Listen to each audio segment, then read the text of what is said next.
Diyos marahin hapon mga kaderti. So, yan, meron tayo niyang customer na from Bulan, Sorsogon. So, meron siyang Kia Picanto. Sabi niya ay hindi magawa-gawa dahil ang problema niya ay parang sa Bicol, sakal yung acceleration, saka hindi makausad, low power.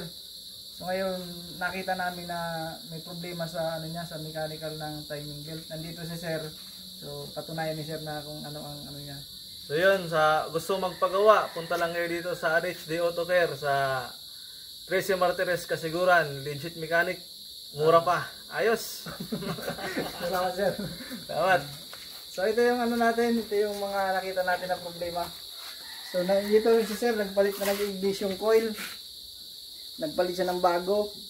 Nagpalit din siya ng ACB, yung idle speed acquator. Yan, yung mga Tapos fuel pump, nagpalit na din daw si Sir. So ang nakita namin problema ay ito. Na dyan. So more on issue talaga to ng mga Hyundai na Gets and then Kia Picanto. Yung timing niya dito, maluwag na yung sprocket. Kaya ang ginawa namin for remedy, so inano muna namin yan ng para mag-fit siya. Then siyempre ipipix niya ni Sir, papalitan ng bago for the safety sa sasakyan niya. So yan lamang po.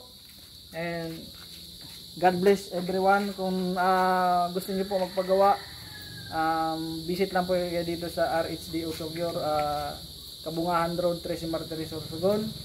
Then shout out ko si po Sir pangalan Sir? Si Paulo Guela from Bulan. Sir Paulo Guela from Bulan. Maraming salamat po Sir.